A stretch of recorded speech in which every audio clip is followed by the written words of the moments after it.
À quand l'Église africaine, orthodoxie, orthopathie et orthopraxie? C'est le thème de la 12e édition de Sion, portée par l'Église des Assemblées de Dieu, Temple évangélique Grâce et Victoire qui a ouvert ses portes hier soir.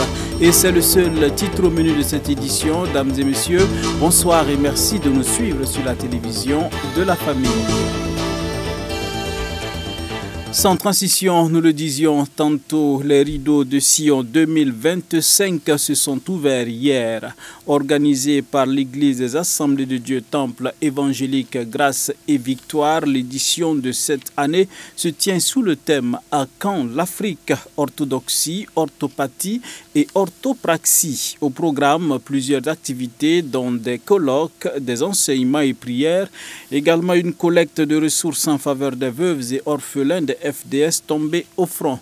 Le film de la cérémonie d'ouverture dans ce reportage signé Tounda Sida Salam, Ouedraogo et Yannick Kabouri.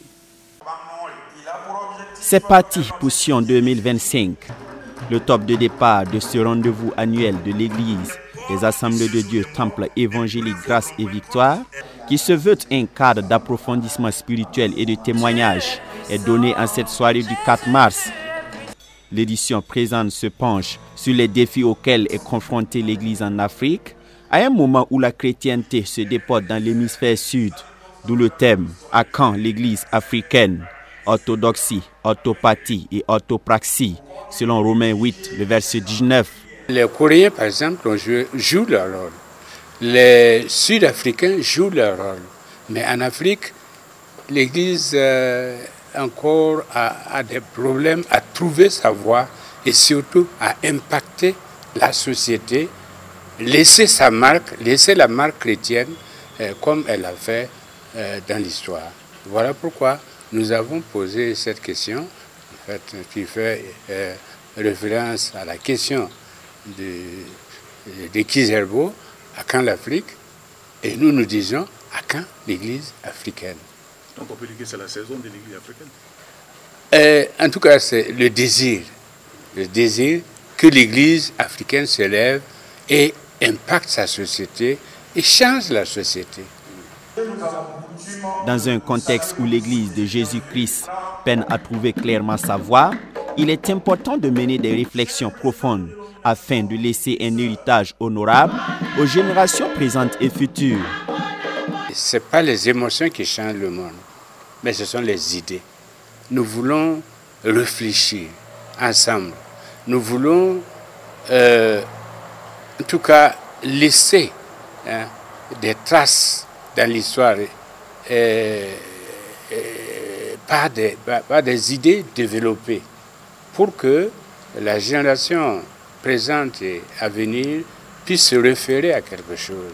C'est pourquoi nous avons parlé d'orthodoxie, c'est-à-dire une doctrine juste, le retour à nos fondamentaux, le retour à la parole de Dieu, et puis d'orthopraxie, c'est-à-dire des actions que nous posons pour qu'on dise que voilà, c'est ce que l'Église a fait. En tout cas, après la réforme, l'Église a posé des actes et nous voyons que à travers Calvin, par exemple, la pensée économique et sociale de Calvin a impacté toute l'Europe et les États-Unis.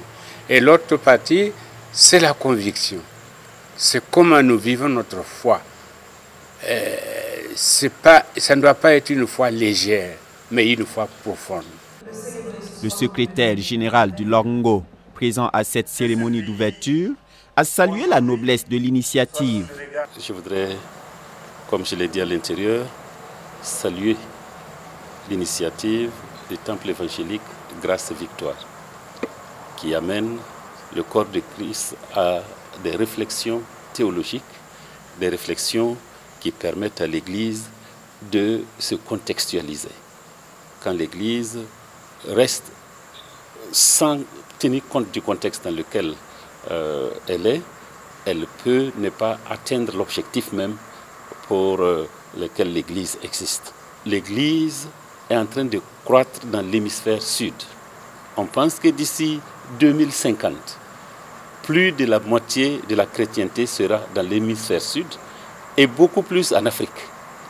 Mais quel christianisme nous avons en Afrique? Parfois, c'est du syncrétisme. Parfois, les gens nous ridiculisent. Quand on regarde dans les réseaux sociaux, des gens qui passent tout le temps à faire manger de l'herbe à leurs fidèles, ça, c'est pas Jésus-Christ, c'est pas le message de Jésus-Christ. C'est un parrain comblé au regard de l'envergure de l'œuvre qui a lancé un appel à la mobilisation. Nous avons un appel à lancer, vu l'importance du thème et le déroulé des activités qui seront menées durant cette période. Il est tellement intéressant de faire appel à la jeunesse, surtout quand on parle à Caen, l'Église africaine, sûrement on ne peut pas ignorer les jeunes. Raison pour laquelle nous avons même accepté de parler en tant que jeunes et nous faisons appel à la jeunesse entière de venir et d'écouter l'enseignement qui sera donné et ça va être très intéressant pour la jeunesse. Donc nous profitons de votre micro pour dire merci à ceux qui ont organisé cette activité qui est vraiment noble et ça donne des enseignements chrétiens. Donc nous sommes très touchés ce soir et vous avez vu même ce qui s'est passé, l'ouverture et tout ce qui s'est déroulé. Donc vraiment nous sommes fiers. Jusqu'au 9 mars donc, des colloques, des enseignements et prières, des séances d'évangélisation et surtout une mobilisation de ressources financières et matérielles au profit des veuves et orphelins des FDS tombés au front vont constituer les points saillants de cette édition qui est la 12e du genre. La cérémonie d'ouverture a par ailleurs été mise à profit pour adresser des prières à Dieu en faveur de la nation.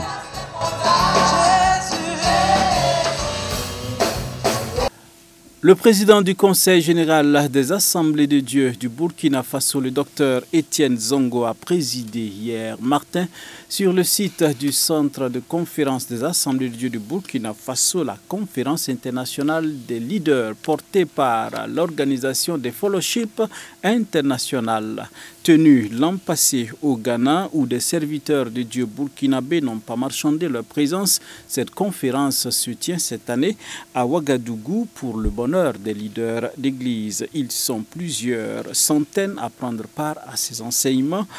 Et présent pour nous, Abibalaï Bouraïma et Souré Delouendé. Amen. Amen. Nouvelle création née de Dieu, c'est le thème de la conférence de Fellowship International qui s'est tenue le mardi 4 mars 2025. Cette conférence qui a réuni pasteurs, prophètes, évangélistes, apôtres et leurs épouses sur le site de conférence des Assemblées de Dieu du Burkina Faso ex-75e a la seule vision qui est d'amener l'Église de Jésus-Christ à travailler ensemble. La conférence est organisée par le pasteur ghanéen, le fondateur international de Campus Christian au Texas aux États-Unis. Etienne, et General Secretary Zongo Etienne. C'est pour moi un réel plaisir d'avoir rencontré le président, le superintendant général des Assemblées de Dieu du Burkina Faso, le docteur Étienne Zongo. He has been very gracious to us, therefore I know that you are also gracious. Et il a été plein de grâce en notre faveur. Et je sais que vous aussi, vous êtes plein de grâce. We have been traveling the world, bringing one message only, and that is the message of Jesus Christ. Nous faisons le tour du monde. Et quand nous faisons le tour du monde, nous avons un message. Et ce message est unique. C'est le message du Seigneur Jésus-Christ. Sometimes you and I can live with someone for a long time and not really know that person. Il arrive des fois que nous nous acheminons avec quelqu'un pendant très longtemps sans réellement connaître la personne. Le président du Conseil général de l'Église des Assemblées de Dieu du Burkina Faso a souhaité la bienvenue aux différents pasteurs qui ont pris part à cette rencontre et a expliqué le bien fondé de cette conférence. Nous avons eu des pasteurs qui sont allés au Ghana assister à une conférence des leaders, des serviteurs de Dieu. Ils sont venus nous faire un rapport positif et ils ont apprécié l'enseignement. Et vu le nombre important des pasteurs burkinabés qui étaient là, et ils ont dit que les responsables pouvaient mettre un temps soit peu pour venir nous dispenser l'enseignement au Burkina Faso. Nous avons saisi l'opportunité pour leur donner l'occasion de venir partager un peu avec nous. Les pasteurs des différentes régions ecclésiastiques qui ont pris part à cette conférence sont également là pour la rencontre avec le Bureau national de l'Église après les différentes élections dans les régions. La commémoration de la journée nationale des enfants de l'Église des Assemblées de Dieu de Burkina Faso, on en reparle dans cette édition.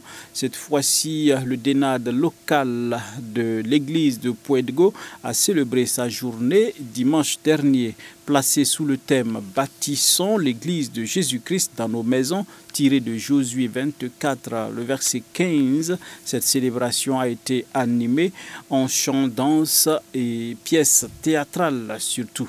L'occasion également pour les enfants d'exprimer leur talent de prédicateur d'un jour. Tundasida Salamoué Draogo et Yannick Kaboré pour le reportage.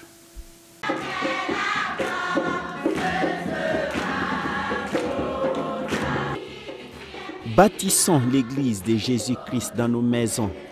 C'est sous ce thème inspiré de Josué 24, le verset 15, que le département enfants des Assemblées de Dieu de l'Église La Grâce de Pouedgo célèbre ce 2 mars 2025 sa journée locale. Le thème choisi par le dénade national vient à point nommé et cette célébration marque un nouveau départ. Cette année, le thème, c'est comme les enfants ont dit dans leur discours, c'est vraiment un thème très important et interpellateur. Parce que bâtir l'église de Jésus-Christ dans nos maisons, ce n'est pas les parents seulement, même les enfants. Parce que quand vous réveillez ou bien vous dites aux enfants de venir pour la prière ou bien pour la méditation, si l'enfant vient et puis l'enfant dort, vous voyez ce que ça donne. Donc cette semaine, en tout cas, nous avons appris comment on peut bâtir vraiment l'église de Jésus-Christ dans nos maisons. Donc les enfants ont appris, nous moniteurs aussi, on a vraiment appris. Et vous avez vu que les enfants se sont engagés pour vraiment se donner, pour bâtir vraiment l'église de Jésus-Christ dans nos maisons. Sida est un pour ce la pousse Laurent Kassanga, la pousse dénard national, Neyab Ningopsenya, la Seigneur fois Zoukwe Ninga. Nous pouvons sincèrement rendre grâce à Dieu et remercier les responsables du Lavongo et du Dénade pour cette vision et surtout le thème qu'ils ont choisi. C'est un thème puissant. Si nous parvenons à bâtir l'église de Christ dans nos maisons, ça devient plus facile à l'église. Donc nous voulons les remercier pour ce thème. Ça va renforcer la maturité des enfants de notre temple.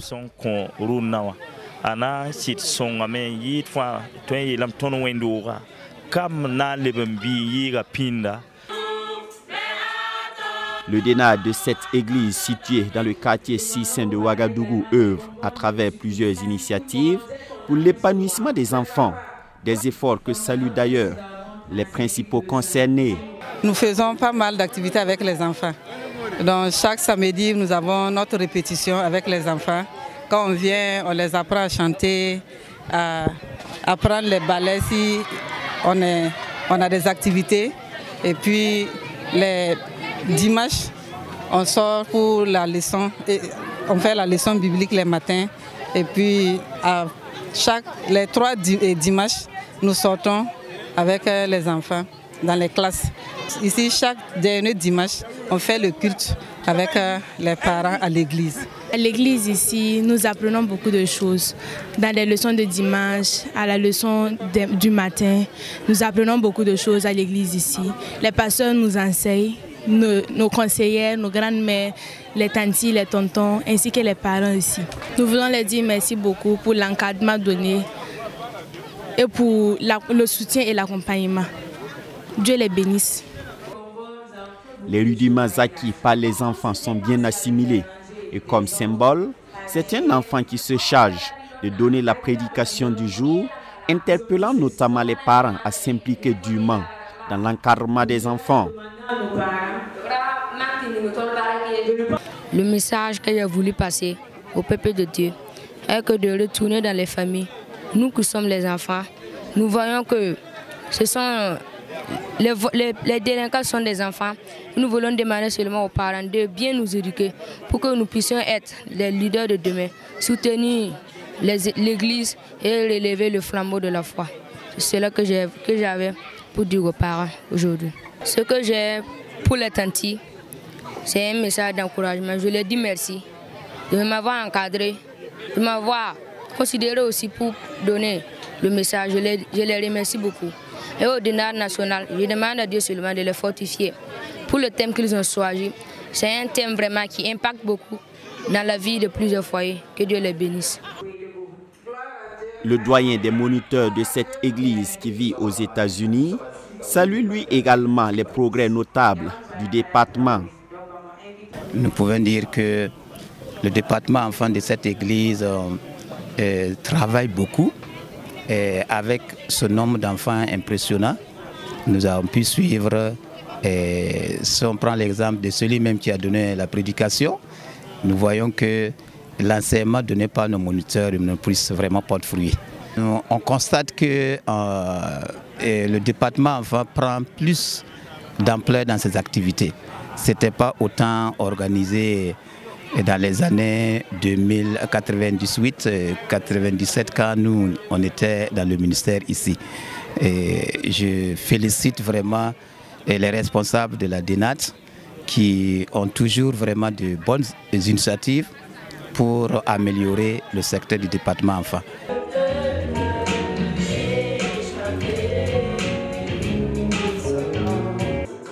La journée nationale du département enfant des Assemblées de Dieu du Burkina est célébrée cette année le 2 mars dans toutes les églises des Assemblées de Dieu du Burkina. Ici, la célébration est marquée notamment par des ballets, des sketchs, des mimes, le tout dans une ambiance bon enfant.